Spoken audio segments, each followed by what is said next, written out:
是国技艺团当年推广台湾原创国家文化，发扬国家技术，至今特别甲导演黄仲瑜合作，以台湾历史故事阿宝王为题材，制作一支意象之门 MV 作品。这支影片更得到国际奖项的肯定。这一次的音乐影片制作呢，也非常感谢台南市政府文化局的协助，让石鼓长期可以在石鼓仁堂文创园区深耕鼓乐表演艺术。同时也感谢高雄市政府观光局在户外场景高雄乐世界的协助拍摄，在今年度荣获了新加坡狮城影展最佳音乐影片奖，以及美国纽约奥尼罗斯影展的最佳音乐影片奖，还有最佳武打编排奖。同时也入围了最佳配乐的肯定，让世界看见台湾，这个也是石鼓很重要的一个里程碑。透过这支 MV 作品，让更加多人熟悉石鼓的音乐以及台湾的故事。值得讲的是，导演黄仲瑜也是石鼓资深优秀的团员，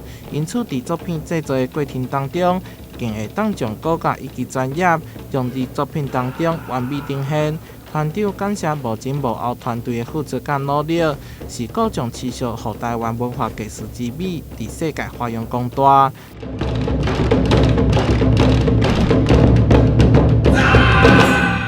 台南新闻综合报道。